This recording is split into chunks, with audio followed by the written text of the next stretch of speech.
सहना भवतु सहनो भुनक्तु सह वीर्यं करवावहै तेजस्विनावधीतमस्तु मा विद्विषावहै।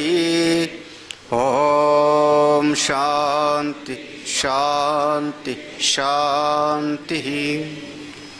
अखंडमंडलाकारं व्याप्तं येन चराचरं तत्पदं दर्शितं येन तस्मै श्री गुरवे नमः। अज्ञानतिमिरान्धस्य ज्ञानाञ्जनशलाकया चक्षुरुन्मीलितं येन तस्मै श्रीगुरवे नमः। गुरोर्ब्रह्मा गुरोर्विष्णु गुरोर्देवो महेश्वरः गुरोर्साक्षात् परं ब्रह्म तस्मै श्री गुरवे नमः। त्वमेव माता च पिता त्वमेव बन्धुश्च सखा त्वमेव विद्या द्रविणं त्वमेव सर्वं मम देवदेवो। श्रीमद्भगवत गीता के 8 श्लोकों का यहाँ पर उद्धरण दिया। तम विद्यात दुख संयोग वियोगम योग संगीतम। योग उसको समझो, योग संगीतम तम विद्यात।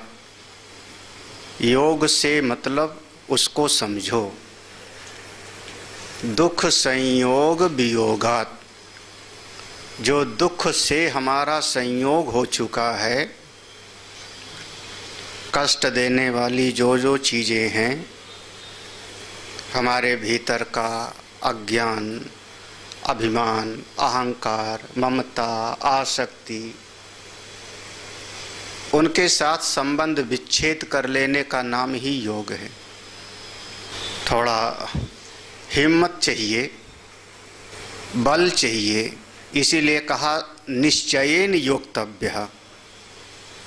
बड़े निश्चय पूर्वक, बड़े सामर्थ्य पूर्वक इसमें युक्त हो जाना चाहिए। हिम्मत के साथ। भगवत प्राप्ति का मार्ग कायरों का नहीं है, ये बलवानों का मार्ग है, हिम्मती लोगों का मार्ग है, अधैर्य वालों का नहीं। हृदय में बहुत धैर्य हो।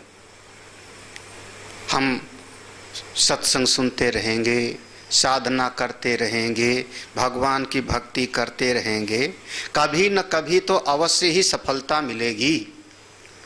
योगः अनिर्विण्ड। अनिर्विण्ड उतावलापन नहीं होना चाहिए। एक बच्चा अगर आज कहे कि मुझको डॉक्टर बनना है तो एक दिन में नहीं बनेगा, उसको 15 साल लगेगा। बच्चे से पूछो क्या बनना चाहते हो, वो कहता है डॉक्टर बनना है, और डॉक्टर बनने के लिए उसको 15-20 साल लगेंगे। एक दिन में बन जाएगा क्या? इंजीनियर बनना है, जब उसका एक लक्ष्य है कि मैं इंजीनियर बनना चाहता हूं और लगा हुआ है कोचिंग में, पढ़ाई में, विद्यालय में, कहीं 20-25 साल बाद उसको डिग्री मिलेगी एक दिन। इतने साल से लगा हुआ है। तो अध्यात्म के पथ पे आदमी बहुत जल्दी उकता जाता है।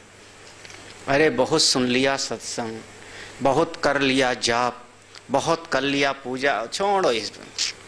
हाँ, ऐसे लोगों के लिए भगवत भक्ति का मार्ग नहीं है। अनिर्विण्ण चेतसा। कैसे करो? सदा आत्मानम युंजन। इस प्रकार से अपने आप को हमेशा परमात्मा के साथ जोड़े रखो।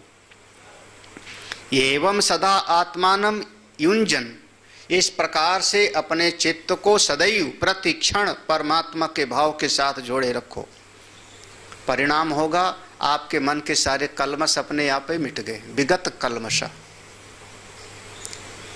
पाप पुण्य, धर्म अधर्म, सुख दुख सब अपने आप चले गए। जब सब मिट गया तो सुखेन ब्रह्म संस्पर्शम, उस अवस्था में आप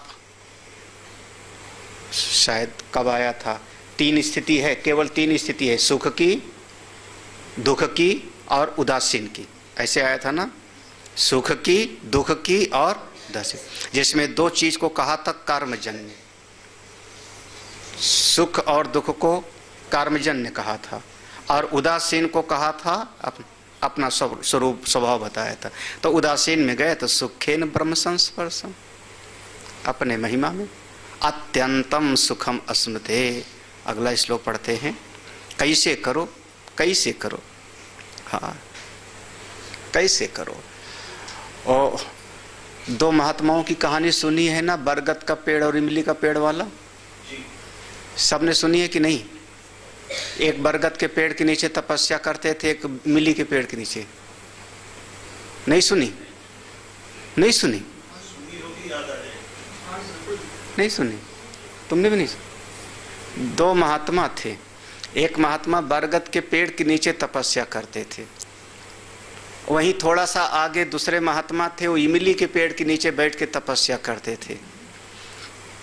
किसी दिन देवर्षि नारद उधर से गुजर रहे थे, नारायण नारायण जपते जपते ये बरगद के पेड़ के नीचे बैठे हुए महात्मा देखे, प्रणाम महाराज, देवर्षि बड़ी कृपा, आपके दर्शन हो गया। देवर्षि नारद ने कहा, स्वस्ति, बहुत अच्छे, भजन पूजन में लगे हुए हो। वो तपस्वी ने कहा, महाराज कहाँ जा रहे हो? नारद जी ने कहा, बैकुंठ जा रहा हूं, भगवान के पास दर्शन करना है। मैं तो कहीं भी जा सकता हूं, तुम लोग थोड़े जा सकते हो, अभी बहुत तपस्या करो, हम तो कहीं भी जा सकते, हम जा रहे हैं बैकुंठ। कहा, महाराज फिर बैकुंठ जाके भगवान से मिलके तो वापस भी आओगे, क्योंकि आप तो एक जगह टिकते नहीं हो 2.5 घड़ी से ज्यादा, तो फिर से वापस आओगे? बोले हाँ, मेरा काम है, दर्शन करके आता हूं। बोले फिर एक बात पूछे आना कि आखिर हमारी मुक्ति कब होगी? बस इतना पूछ लेना मेरी तरफ से, क्यों मैं बरगद के पेड़ के नीचे बैठा हूं, मेरी मुक्ति कब होगी? इतनी तपस्या तो हो गई।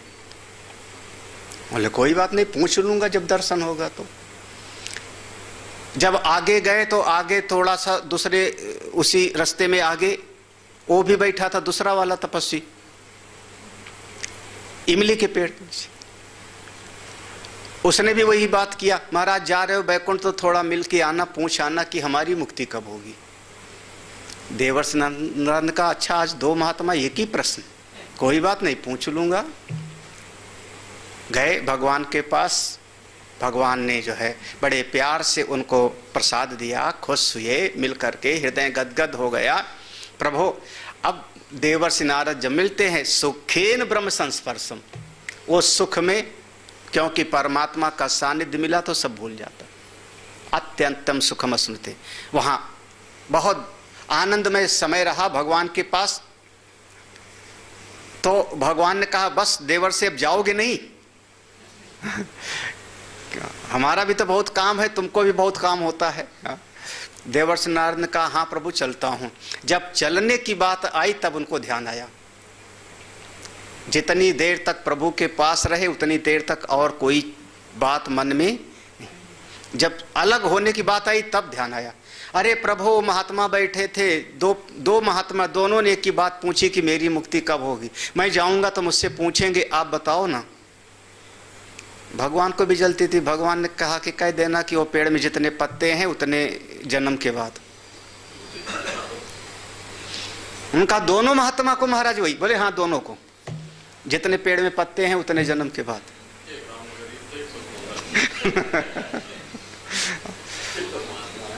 अब देवर्षि नारद उधर से जब लौटे तो पहले वो बरगद वाले पेड़ के पास ही पहुंचे। अब वो महात्मा को कम देखे, बरगद का पत्ता ज्यादा गिने, हाँ, क्योंकि इतने जन्म के बाद, और उसमें कोई कमी नहीं है, पत्ते नए नए भी निकलते रहते हैं। हाँ, तो देवर्षि नारद से पूछा, महाराज हमारी बात पूछी? बोले हाँ पूछा। तो महाराज फिर क्या बताया भगवान ने? बोले भगवान ने तो यही कहा तपस्वी महात्मा कि जितने ये पेड़ में पत्ते, जिसके नीचे बैठ के तपस्या कर रहे हो, तो जितने पत्ते हैं उतने जन्म के बाद मुक्ति होगी, दर्शन होगा, उतने जन्म के बाद दर्शन होगा, भगवान का दर्शन मुक्ति। अब वो महात्मा ऊपर की तरफ में जो घुमाए, एक पेड़ पत्ता, वो डाल, उस डाल में हजारों पत्ते, उस डाल में लाखों पत्ते, उस तरफ उतने पत्ते। कहा इतना जन्म, इतने साल हो गया साधना करने, छोड़ो कौन तपस्या करे, चलो कम से कम संसार में मौज लिए भाई। हो गया महाराज। देवर्षि नारद ने कहा क्या हुआ? बोले बस बस बहुत हो गई तपस्या उपस्या, हम संसार भी छोड़ देंगे, इतना जन्म लेंगे तो मुक्ति होगी, हम जा रहे हैं, खाए पिएंगे पिएंगे मौज करेंगे। उठा चल पड़ा, दिल खट्टा हो गया नारद जी का। आगे गए, वो दूसरा वाला महात्मा बैठा था। अब दूसरे वाले महात्मा का इमली का पत्ता देखे तो इमली का पत्ता और छोटा छोटा। हाँ, अब देवर्षि नारद ने कहा इसको कहूँगा तो न जाने क्या होगा, लेकिन वो तपस्वी ने कहा महाराज बताओ, पूछा आखिर हमको भगवान का दर्शन कब होगा, मुक्ति कब होगी? वो डरते डरते बता दिया, जिस पेड़ के नीचे बैठ के तपस्या कर रहे हो, इसी पेड़ में जितने पत्ते हैं उतने जन्म के बाद। देवर्षि नारद ने थोड़ा डर रहे थे कहीं मारना ना शुरू कर दे हमको। डरते डरते वो बेचारे बोले, और वो महात्मा तो खड़ा हो गया, खड़े होकर के अपना मौज में भगवान का कीर्तन करते हुए नाचने लगा। जय हो प्रभु की, आनंद है प्रभु, बड़ी कृपा है प्रभु। देवर्षि नारद का क्या हुआ, कहीं पागल तो नहीं हुआ? क्या हो गया? अरे उसने कहा एक बात तो पक्की हो गई ना कि भगवान का दर्शन हमको होवेगा, मुक्ति होवेगी, एक अरबों जन्म होवेगा, तो उसमें क्या, पक्का तो हो गया ना कि कभी ना कभी तो मिलेंगे। एक लिमिट तो बन गई ना, समय सीमा तो बन गई ना, मिलेगा तो। आप जब इतना भाव विभोर हो के नाचने लगता है, उसका जो सवेरे 3 अहंकार बताया था, हाँ, वो प्रेम में श्रद्धा में अहंकार गल जाता है। अहंकार को गलाने का 2 ही स्वरूप है, प्रेम और श्रद्धा, और कोई तीसरा उपाय नहीं है। आपकी बुद्धि की अकल से अहंकार नहीं गलता, वहाँ अनवस्था दोष हो जाएगी। आप अपनी बुद्धि की वृत्ति से एक अहंकार को मिटाओ, जिसने मिटाया वही अहंकार है, हाँ, वो अनवस्था दोष हो जाता है। हाँ, प्रेम और श्रद्धा, और उसके अलावा और कौन सा उपाय है? अभ्यास योग आपको ले जाकर के वहां श्रद्धा में पहुंचा देगा, परिशेष न्याय से। अभ्यास योग से अंतःकरण शुद्ध हो जाएगा। लेकिन अहंकार वहां पर वो जो सूक्ष्म वाला रहेगा, सूक्ष्म वाला जो 3 बताया था ना, 2 मिटेगा और 1 वाला रहेगा। तो जहां श्रद्धा अभिभूत, दृष्टांत वही ले आओ भागवत का, रास पंचाध्यायी का। गोपियों के साथ भगवान नृत्य कर रहे हैं, अभिमान आया और भगवान वहां से अंतर्ध्यान हुए, यही ना। और जब प्रार्थना करती हैं प्रेम से श्रद्धा से, गीत गाती हैं, अभिमान मिटता है और भगवान वहीं पर प्रकट हो जाते हैं, और कोई उपाय नहीं है। जब इतना डूब जाता है कि हमारा एक निश्चय तो हुआ कि प्रभु दर्शन देंगे, अहंकार मिटा, अपनी सत्ता का बोध खत्म, भगवान वहीं सामने ही प्रकट हो गए। उसी क्षण भगवान प्रकट हो गए सामने। देवर्षि नारद अभी कहीं गए भी नहीं थे, हाँ, उन्हीं के सामने। देवर्षि नारद भगवान को देखे, भगवान को प्रणाम किए, प्रभु आपने तो हमको झूठा बना दिया, हाँ, आपने हमको झूठा बना दिया। अरे जब अभी आना था तो ये क्यों बताए, इतना पत्ता जितना है उतना जन्म के बाद। वो पहला वाला भाग गया ना। भगवान ने कहा उसको अपनी तपस्या का अभिमान है, अपनी साधना का अभिमान है, अपनी बुद्धि का अभिमान होता है, अपने समझ का अभिमान होता है, अपने बल का अभिमान होता है, अपने परिवार के लोगों का अभिमान होता है, साधना का भी अभिमान होता है। इसका तो अभिमान देखो गायब। जहाँ अभिमान नहीं वहाँ तो मैं हूँ, उसी क्षण प्राप्त हो जाती है। लेकिन हिम्मत तो चाहिए ना, धैर्य तो चाहिए, उतावलापन नहीं चाहिए, उतावलापन नहीं चाहिए।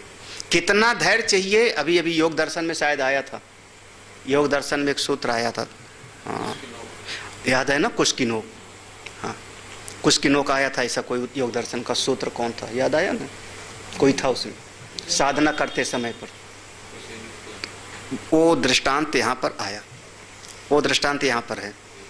हाँ एक और कहानी सुनो, कभी कभी कहानी भी सुन लो। एक टिटहिरी थी, एक कहानी सुनी होगी सबने, टिटहिरी थी। टिटहिरी कैसी होती है? किसने टिटहिरी नहीं देखी? वो टी टी टी बोलती, इसलिए उसका नाम टिटहिरी, उसकी बोलती ऐसी है। हाँ किसने टिटहिरी नहीं देखी? वो समुद्र के किनारे अंडा दिया, एक लहर आई और समुद्र में अंडा चला गया। दूसरे दिन महाराज गुस्सा आया उसका, ओ टिटहिरी, और उसका भी गुस्सा। उसने कहा तेरे समुद्र की ऐसी तैसी।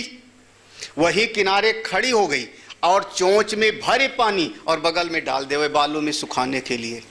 भरे सुखावे, भरे सुखावे, भूख लगी कुछ खा लिया, फिर से भरे सुखावे, भरे सुखावे। 2-4 पक्षी और आ गई। क्या कर रही है? क्या कर रही? बोले समुद्र सुखा रही हूं।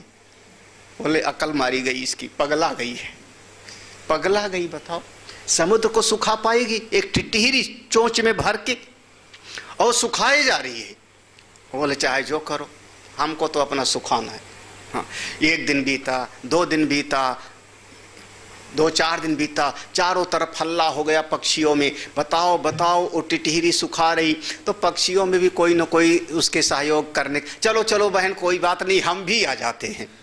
हाँ 2-4 ने जो है बुरा भला कहा, 2-4 साथ देने के लिए आ गए, वो भी लग गए, और वो सब मिल करके। और फिर जब 2-4 10 लग गए तो 20-25 हो गए, फिर झुंड का झुंड आ गया। तब तक पता लगा कि जो पक्षियों के राजा हैं गरुण, उनको सूचना मिली। अरे इतना, उन्होंने कहा अरे मेरी सारी जनता जब वहां है तो मैं यहाँ क्यों हूं? हाँ गरुण जी पहुंचा है वहां पर, गरुण जी आए। अब गरुण उनका एक पंख चले तो समुद्र सूख जावे।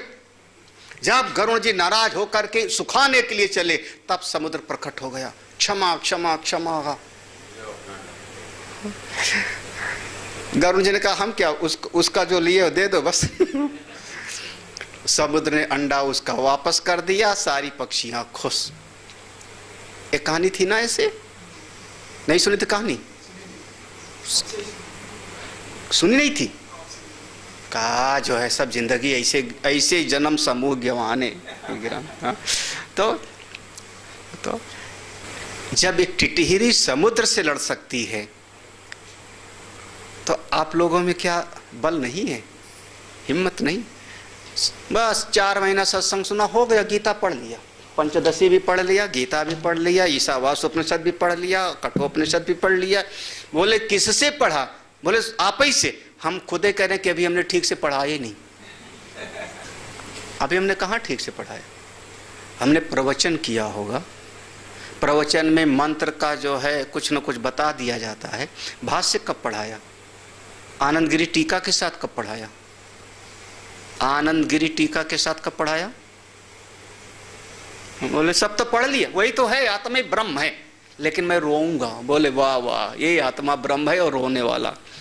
आज मैंने देखे हरि नंगम नंगा, आज मैंने देखे भगत को रोता रोता ब्रह्म। पागल लोग। तो इतनी हिम्मत चाहिए लगे रहने का। श्लोक पढ़ाऊं? पढ़ो। उत्सेक उदधेर यद्वत् कुशाग्रेणैक बिंदुना मनसो निग्रहस्तद्वत् भवेत् परिखेदतः। बढ़िया समझो, थोड़ा सा इसका करना। कुशाग्रेण कुशाग्रेण एक बिंदुना उदधेर उत्सेक यद्वत्। उदध माने उदधे, उदधे माने समुद्र, उत्सेक, उत्सेक माने बाहर सींचना, निकाल करके बाहर सींचना। किससे? कुशाग्रेण, कुश का नोक वाला हिस्सा, और उसमें कितना पानी आता है? एक बिंदु। तो एक ब्राह्मण देवता साधक समुद्र के किनारे बैठ गया गुस्से में और कुश लिया और कुश को समुद्र में डुबाता है। कुशाग्रेण एक बिंदु ना, उसमें जितना पानी आ गया कुश में उसको निकाल के बाहर डालता है। उत्सेक माने बाहर सींचता है, बाहर फेंकता है। किसको सुखा रहे हो? बोले समुद्र को। किससे? कुश की नोक से। कितना धैर्य होगा उस ब्राह्मण में, कितना धैर्य होगा। आप लोगों में इतना धैर्य, आप लोग तो ऐसे दोनों हाथ से उलझोगे थोड़ी देर, तो अगर उलझना भी पड़े ना तो ऐसे दोनों हाथ से उलझोगे। 2-4 मिनट में कहोगे अकल थोड़ी सी बाल्टी लाओ, बाल्टी लेके आओगे। ऐसे कुछ देर के बाद में कहोगे ए वहां से जो है पंप मोटर है ना, कुछ ना कुछ हो। इतना धैर्य बस निकाला। यह दुवत, जितना धैर्य उसको है, जितना धैर्य उसको है, उस कुश के अग्रभाग के एक बूंद निकाल के फेंक रहा है, वैसे आप अपने मन को काबू में रखने के लिए करो। मनसः निग्रह तद्वत, अपने मन को नियंत्रण करने के लिए वैसे परिश्रम करो। तद्वत भावत, भावत अपरिखेदतः, यहाँ संधि है भावत, दा में जो है ता धन आ है, तो भावत अपरिखेदतः, ऐसे ही आपको बिल्कुल बिना दुखी हुए, बिना मन का धैर्य गंवाए इतनी हिम्मत से करना चाहिए। कभी किसी ने किया? कभी किसी ने किया होगा तो बताओ। बोले क्यों नहीं किया? आप वेद को प्रमाण मानते हो ना? बोले हाँ बिल्कुल वेद प्रमाण है। तो बिल्कुल यजुर्वेद में एक शाखा है जिसका नाम है मैत्रायण, उसका उपनिषद है मैत्रायणी उपनिषद। कम से कम जैसे यमराज नचिकेता का संवाद मानते हो, याज्ञवल्क्य का शास्त्रार्थ हुआ जनक महाराज की सभा में, सुना है। सनत कुमार और देवर्षि नारद का आपस में संवाद हुआ, ये सुना है। भूमा विद्या ना? ऐसे एक प्रसंग है, एक प्रसंग है। क्या है? एक सम्राट था, उसका नाम था बृहद्रथ। बृहद्रथ किसी समय पर वह बृहद्रथ नाम का जो राजा था, उसको एक बोध हुआ। विद्वानों के बीच में रहता था, संतों के बीच में रहता था, राजा था लेकिन लोगों के बीच में रहता था। आज एक प्रसंग हमारे चित्त में सवेरे बैठा, बोल देता हूँ, थोड़ा उसकी गहराई को कितना समझ पाओगे। जहाँ पर हमारे चारों वर्ण का वर्णन आता है, ब्राह्मण क्षत्रिय वैश्य आदि का, वहाँ पर हो चारों आश्रम का भी वर्णन आता है, ब्रह्मचर्य आश्रम, गृहस्थ, वानप्रस्थी और है। वहाँ पर धर्म शास्त्र का जो निर्णय है, थोड़ा बोलूं कि ना बोलूं, धर्मशास्त्र का जो निर्णय है वो ये है, बोल देता हूँ कि अगर ब्राह्मण वंश में जन्म हुआ तो 2 आश्रम उसके लिए अनिवार्य है, जिसको कहते हो वी मस्ट। 2 आश्रम, ब्राह्मण परिवार में जन्म हुआ तो 2 आश्रम अनिवार्य है। तीसरा ऐच्छिक है। कौन कौन सा? ब्रह्मचर्य आश्रम और संन्यास्त आश्रम। ये 2 आश्रम ब्राह्मण के लिए अनिवार्य है, वह ऐच्छिक नहीं, स्वैच्छिक नहीं। स्वैच्छिक में गृहस्थ और बीच वाले 2 हैं। लो, अगर कोई क्षत्रिय है तो क्षत्रिय के लिए 2 आश्रम अनिवार्य है, 2 अनिवार्य है और 2 ऐच्छिक है। कौन सा? ब्रह्मचर्य आश्रम और वानप्रस्थ, ये अनिवार्य बताया वहां पे। आप पढ़िए शास्त्रों में, मनु महाराज जंगल गए, वानप्रस्थ लिया कि नहीं? हाँ, राजा ययाति गए कि नहीं? हाँ, बड़े बड़े सम्राट गए कि नहीं? आप ही सब लोग ये मैंने धर्मशास्त्र का जो है, आज मैं थोड़ा सा कुछ पढ़ रहा था तो वहाँ पर वो धर्मशास्त्र में आया, ये नियम बताया। जो नियम है उसमें छूट नहीं होती। जैसे नियम बता दिया सवेरे मंजन करना है, छूट नहीं होती। ये नियम बताया कि अगर क्षत्रिय है तो 2 अनिवार्य है उसके लिए, 2 अनिवार्य है, ब्रह्मचर्य आश्रम और वानप्रस्थ। 2 ऐच्छिक हो गया।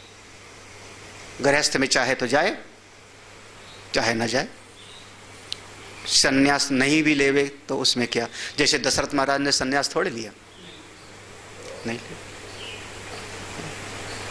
अब सब नहीं खोलना है, इतने ही समझ लो, इतने समझ लो जितना हमको कहना था। धृतराष्ट्र ने भी सन्यास लिया कि नहीं? अंत में क्षत्रिय है। अंत में विदुर जी महाराज उसको लेकर के जंगल में चले जाते हैं, उसके बाल खुले हैं। हाँ, मुक्त मूर्धजा। एक 5 पांडव जो स्वर्गारोहण पे जाते हैं वो क्या है? उनका संन्यास्त है, वीर संन्यास है। हाँ, ये सब का सब ये शास्त्र का सिद्धांत है, शास्त्रीय चीज। तो अपने अपने जो है जब कोई पालन नहीं करता तो आगे नहीं बढ़ पाता। जो हमारा शास्त्र है वो, इसको एक बात सुना होगा कभी, वस्तु तंत्र है, पुरुष तंत्र नहीं है। शास्त्र के ज्ञान में आपकी मर्जी नहीं चलती, पुरुष तंत्र नहीं है, ये वस्तु तंत्र है ना। ये वस्तु जो है कहती है हमको ऐसे जाओ, सुना है ना, पुरुष तंत्र वस्तु तंत्र। तो यहाँ पुरुष तंत्र नहीं है, अपनी मर्जी से तोड़ मरोड़ नहीं कर सकते हो, यहाँ अपनी मर्जी से नहीं चलेगी। तभी तो समस्या हुआ, बोले व्यासपीठ पर तो क्षमा मांगना पड़ा ना। हाँ, क्योंकि व्यासपीठ पर हो तो आपको व्यासपीठ के अनुसार, व्यास जी के सिद्धांत के अनुसार बोलना चाहिए। हाँ, व्यासपीठ पर बैठो तो व्यास सिद्धांत के अनुसार बोलो। तो ये धर्मशास्त्र है। धर्मशास्त्र में आपकी अपनी मर्जी नहीं चलती, हमारा अपना मन है, हमारे अपने भीतर से निकलता है। भाड़ में गया भीतर से। आप ये पुरुष तंत्र नहीं, आपकी मर्जी नहीं। धर्मशास्त्र ये कहता है अगर ऐसा है तो ठीक है, नहीं तो आप असल में और आगे अगर इस पर विचार करें ना तो वहाँ पर कहा कि शूद्र भी एक जाति है, उसका अपना एक स्वाभिमान है, एक गौरव है। अगर कोई ब्राह्मण मलेच्छ हो गया, शराब पीने लगा, मांस खाने लगा, धर्म से भ्रष्ट हो गया, तो उसको शूद्र स्वीकार नहीं करता अपने में। उसके लिए शास्त्र ने कहा अंत्यज। ये शब्द पढ़ा होगा कभी, अंत्यज। अंत्यज माने किसी में भी नहीं है। वो क्यों लेगा? वैश्य क्यों लेगा उसको? शूद्र क्यों लेगा? उसकी अपनी मर्यादा है। धर्मशास्त्र का निर्णय इतना नहीं होता, वो तो जब कभी विद्वानों के बीच में हो तब देखो। इसलिए शास्त्र ने प्रयोग किया, ब्रह्म राक्षस हुआ। ब्रह्म शूद्र कहीं लिखा है, पढ़ा? ब्रह्म राक्षस, ब्राह्मण के परिवार में पैदा हुआ लेकिन जीवन कैसा हो गया? राक्षसी हो गया, ब्रह्म राक्षस। अंत्यज, अंत्यज माने ना वहां का रहा और ना यहां का रहा। तो सब है, ऐसा होता है। आप लोग, भगवान की बड़ी कृपा है, कम से कम शास्त्रों को समझ सकते हो। हाँ, नहीं तो हमारे यहाँ तो कोई बताना भी नहीं चाहते। महात्मा लोग भी क्यों बतावें? वो कहते हैं बर मरे चाहे कन्या मैं, दक्षिणा से काम। हाँ, कौन बतावे? क्योंकि कड़वी बात किसी को पसंद नहीं आती। अब बताओ, ब्राह्मण है तो उसको क्या लेना चाहिए? क्या हुआ, क्या होगा? अब क्या होगा? सारे जितने पंडित जी लोग बैठे सब अब नजर नहीं मिला रहा कोई। हाँ, क्षत्रिय को वानप्रस्थ अनिवार्य है, ब्रह्मचर्य, क्योंकि यज्ञोपवीत होता है। यज्ञोपवीत होगा तो ब्रह्मचर्य आश्रम होगा, फिर वहां से उसका सीधे या तो संन्यास्त, संन्यास हो गया ब्रह्मचर्य से। यदहरेत भृजेत तदहरेव प्रभृजेत गृहात वा वनात वा, वहां से चला जाए। चलिए जी, ये प्रसंग आ गया। तो जितना हमारा मन था बता दिया हमने। वो बृहद्रथ का आ गया यहाँ पर तो नाम आ गया।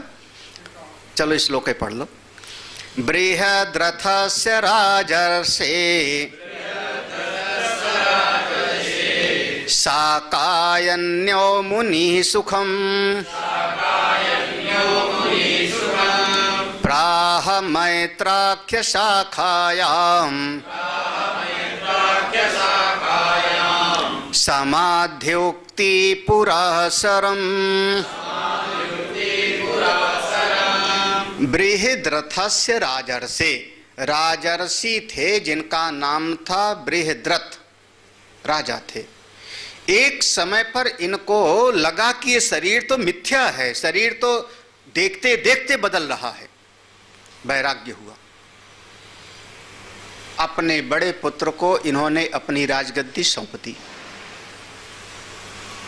गृहस्थ थे, राजगद्दी सौंपी और घर छोड़ करके जंगल की तरफ वानप्रस्थी होके चले गए।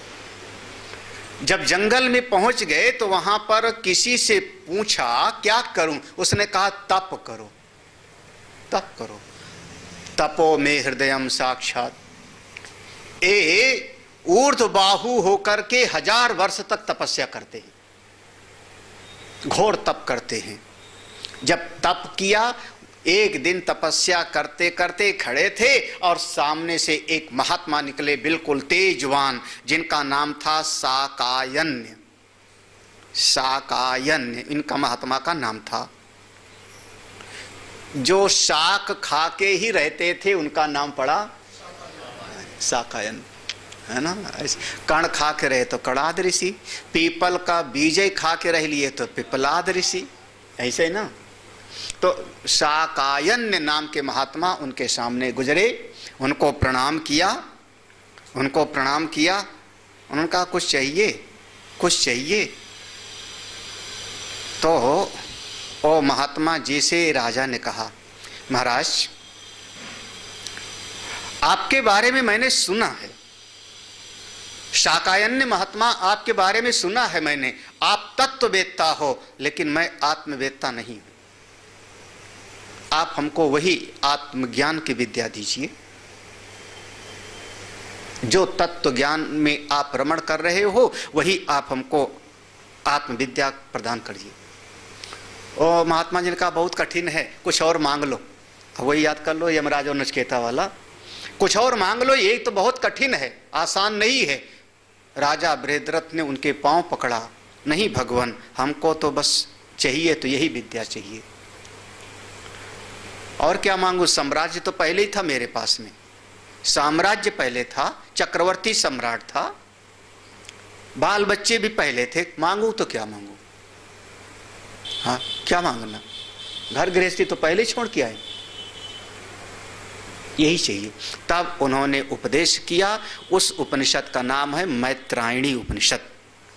तो मुनि सुखम, वह जो अपने सुख में मुनि हैं, प्राह मैत्राख्य शाखायाम, उस मैत्रायणी उपनिषद में, जो मैत्रेय शाखा का उपनिषद है, उसमें जो समाधि का विभाग है, समाधि समाधि युक्ति पुरासरम, जो समाधि का विभाग है, उसमें साकायन्य मुनि जी ने वो राजा बृहद्रथ को कुछ उपदेश दिया। क्या उपदेश दिया था, कुछ उसकी एक वानगी ले लो, पूरा नहीं, पूरा पढ़ना हो तो आपको उपनिषद पढ़ना पड़ेगा, एक वानगी ले लो। क्या बताया, तो 8 श्लोक वहाँ उपनिषद के हैं, आगे के पूरे 8 ज्यों के त्यों उस मैत्रायणी उपनिषद के हैं, ज्यों का त्यों, ये प्रमाण माने जाते हैं, प्रमाणभूत हैं। तो 8 श्लोक चूंकि उपनिषद के हैं तो हम लोग इसको भी अनुवाद पढ़ लेते हैं जल्दी जल्दी। जैसे सवेरे हम लोगों ने पढ़ लिया था, कौन सा गीता वाला, वो तो आपने पढ़ाया था, इसलिए यथा निरिंधनो वह्नि स्वायो न उपसाम्यति तथा वृत्ति क्षया चित्तम स्वायो न उपसाम्यति। देखो यथा, पहले शब्द आया यथा, यथा माने जैसे, दृष्टांत। जैसे हमने घर में आग जलाया था, जगह पर आग जला के बैठे थे, लेकिन धीरे धीरे निरिंधिनः उसका ईंधन समाप्त हो गया, उसकी लकड़ी समाप्त हो गई। जो आग बन्नी माने आग, जिस आग को हमने जलाए थे चूल्हे में, उसकी लकड़ी समाप्त हो गई। जब लकड़ी समाप्त हो गई तो वहां का जो तेज था, गर्मी थी, अग्नि की जो गर्मी थी, वो कहाँ गई? स्वायोनव उपसाम्यति। स्वायोनव, स्व अपने योनि में, अपने कारण में, मूलभूत कारण किसमें? तेज।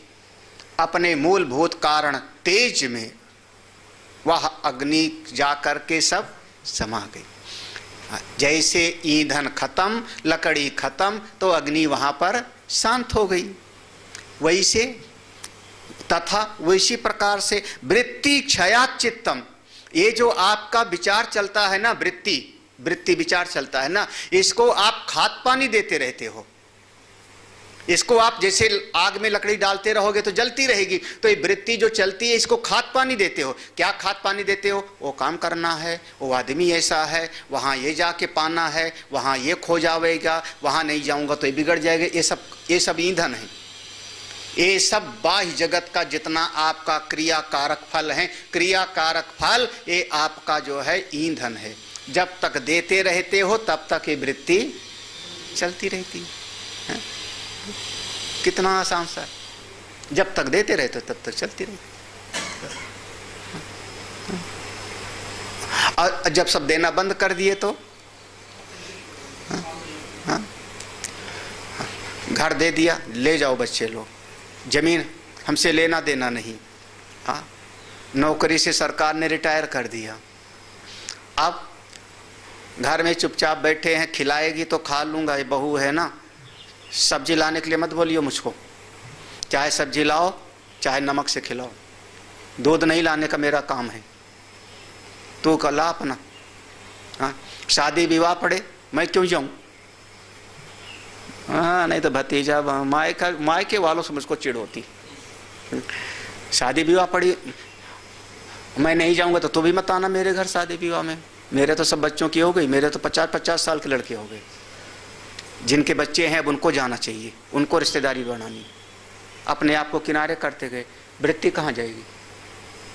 ईंधन डालते जाओगे तो जलती जाएगी। अब हमको कुछ करना ही नहीं, जाओ।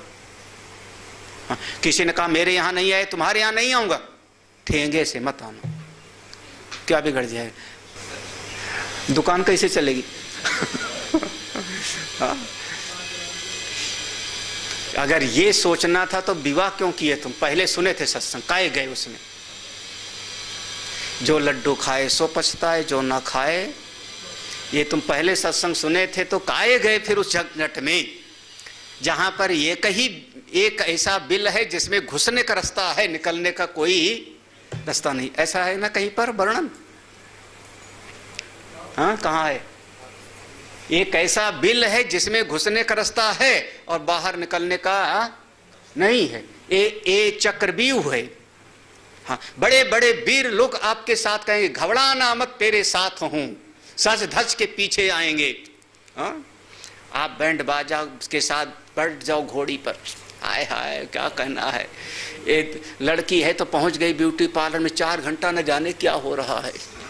भगवान भला करे, आपको पता नहीं ये जितने पीछे लग्गू हैं ना, ये सब चक्रव्यूह में घुसाने के लिए हैं।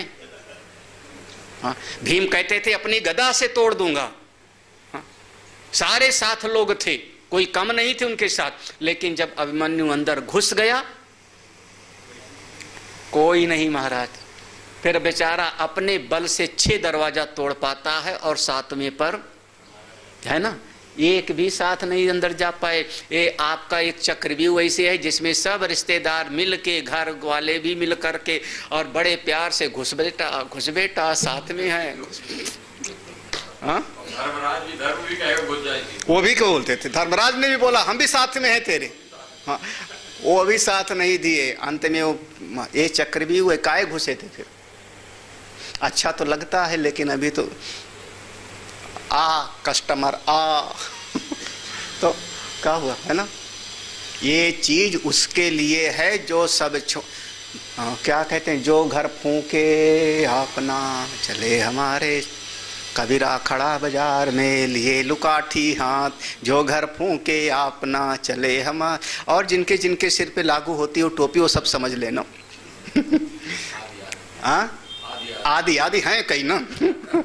कई है ना, कईयों के सर पे टोपी फिट होती है, सब लोग समझ लो।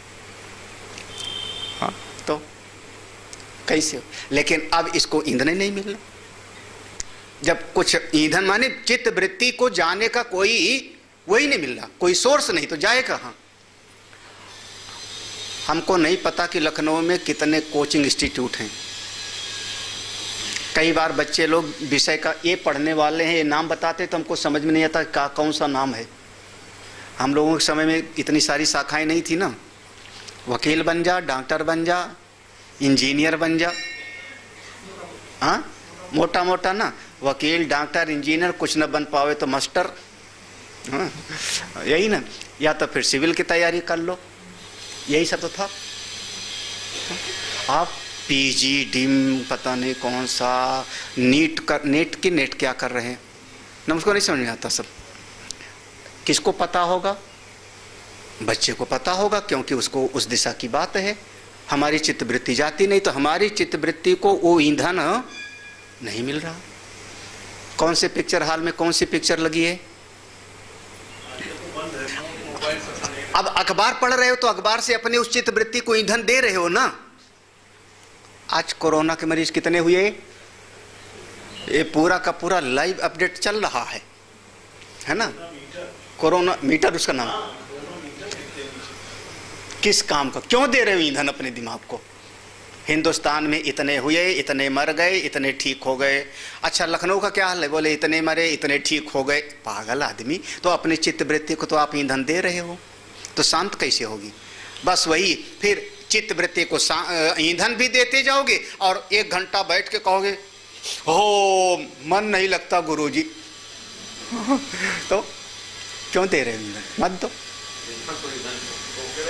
हाँ, तो अब भाड़ है, दिन भर भोज झोंकोगे उसमें तो आग निकलेगी। तो तथा चित्त वृत्ति छया चित्तम स्वायोनो, जब आपने ईंधन देना बंद कर दिया तो ये चित्त की वृत्ति करेगी क्या? बोले धीरे धीरे स्वायोनो, अपने कारण में, स्वायोनो अपनी योनि, योनि माने कारण, अपने मूल कारण में जाकर के वृत्ति बैठ जाएगी। कहाँ बैठ गई वृत्ति? तदा दृष्टो स्वरूपे अवस्थान, दृष्टा अपने स्वरूप में स्थित हो गया। कितना आसान सा है। हाँ? कोई कठिन नहीं है, बहुत आसान सा है। हाँ, अभी अपने आप कर लोगे बहुत बढ़िया, नहीं एक दिन जो है प्रकृति करा देगी। बोल ही नहीं पाओगे तो क्या करोगे? चल ही नहीं पाओगे तो क्या करोगे? हाँ, ये भी तो है। शरीर कोई ऐसा थोड़े कि जैसे पहले था वैसे अब थोड़े, जैसे अब है ऐसे आगे थोड़े रहेगा। तो शरीर तो है। हाँ, आंख से दिखाई नहीं पड़ेगा तो क्या पढ़ोगे? फिर कान से सुनाई पड़ नहीं पड़ेगा तो सत्संग क्या सुनेंगे? चल नहीं पाएंगे तो क्या करेंगे? मुसीबत है कि जब तक हाथ पांव में ताकत होती तब तक सत्संग में रुचि नहीं होती। हाँ, कितने हमारी इसी सड़क से आगे स्कूटी घुमा सुर चले जाते हैं। हाँ, स्कूटी बैठे बैठे ऐसे कर, भगवान दक्षिणामूर्ति प्रणाम, वो स्कूटी रुके ना। हाँ, और जब हाथ पांव में दम नहीं तो क्या करे कोई? क्या करे कोई? चित्त वृत्ति छया, बिल्कुल आगे बढ़ जाओ। अगला श्लोक देखो, बिल्कुल इसी से जुड़ा हुआ है। यही स्वायो न उपशांतास्य मनसा सत्यकामिनः इंद्रियार्थ विमूढ़स्य अनृता कर्म वसानुगाः। देखो थोड़ा, सत्य आत्मनि विषय कामो अस्य अस्ति इति सत्य कामी,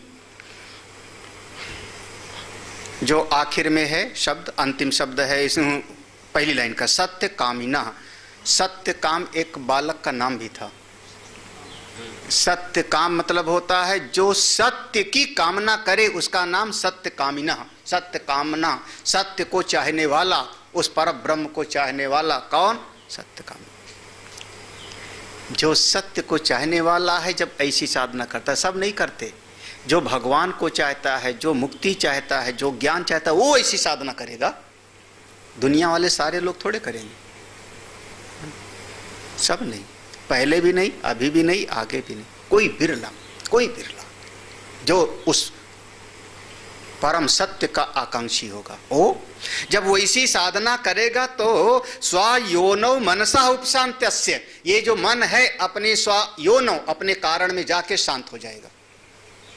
ऐसी साधना करेगा, मन जाके बैठ गया, दुबक गया वहीं पर।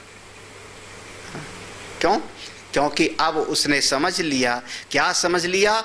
अनिर्ताः इंद्रियार्थ विमूढ़स्य, ये जितना इंद्रियों के विषय हैं, शब्द स्पर्श रूप रस गंध, जिसमें सारे के सारे विमूढ़ कर्म बसानुगाह, जो कर्म के वशीभूत हैं, जो मूर्ख हैं, जिसके पीछे दौड़ रहे हैं, उसको समझ लिया अनिर्ता, सब झूठ है, सब का सब मिथ्या है। जो सत्य की कामना वाला है वो उन विषयों को, जिसको संसारी लोग सत्य समझ के दौड़ रहे हैं, उनको उसने मिथ्या समझ लिया, तो उसकी तरफ वो कभी जाता नहीं समझे?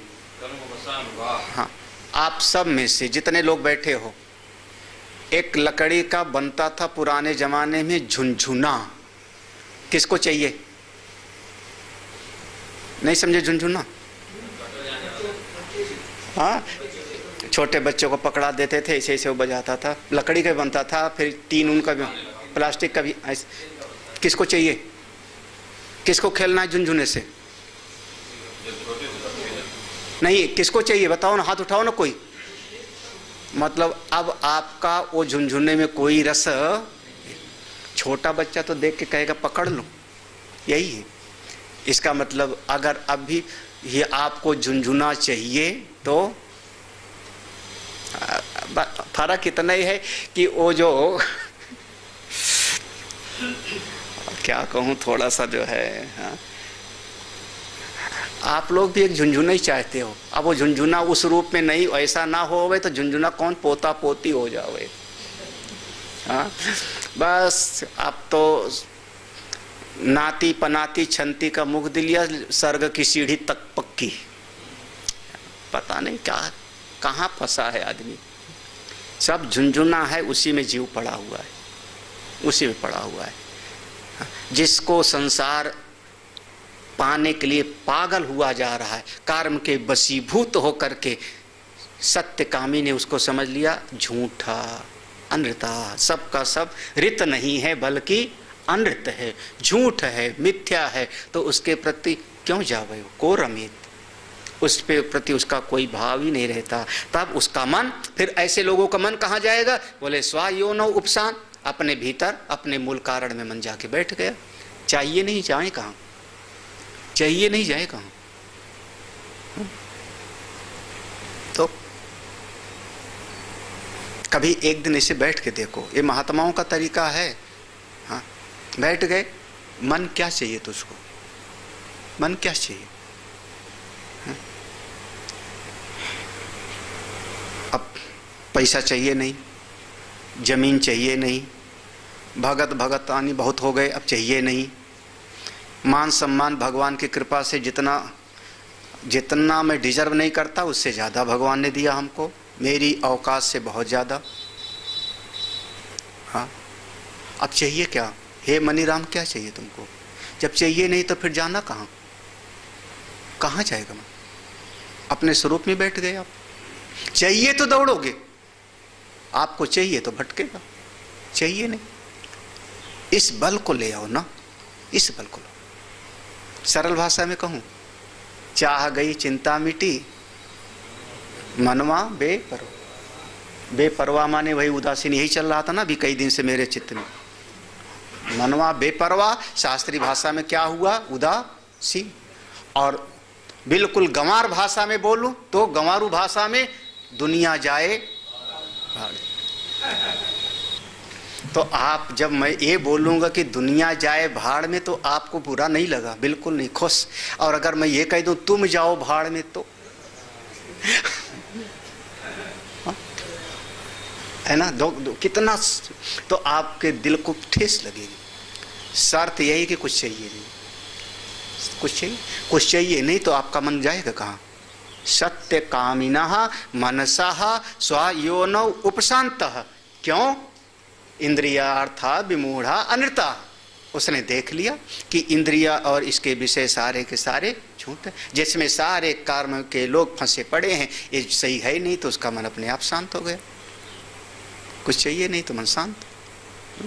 बताओ तो क्या चाहे नहीं कुछ, चाह गई चिंता मिटी, आगे मनवा बेपर। जिसको कछु न चाहिए वो, हाय हाय, क्या हुआ, नहीं जम रही बात। कहाँ जाएगा मन, क्यों जाएगा मन, क्यों जाएगा मन? हाँ? क्या चाहे नहीं कुछ। हाँ? और ये कुछ ऐसा है ना, जब कुछ नहीं चाहते हो तो सब मिलता है, और जब तक चाहते रहते हो तो भिखारी बने रहते हो, कोई पूछता भी नहीं। आप घर में देख लो, घर में मैं कह रहा हूँ, एक कप चाय भी मत मांगना, चुपचाप जाके बैठ जाओ। 1-2 दिन थोड़ा सहना पड़ेगा, तपस्या करनी पड़ेगी, 2-4 दिन, 2-4-10 दिन के बाद, हफ्ते भर के बाद में अपने आप ही जो परिवार के लोग होंगे ना, आपका टाइम से चाय पिलाएंगे। दादी चाय ले लो, मम्मी नाश्ता कर लो, देख लेना, मेरा अनुभव करके देख लो। हाँ, है ना।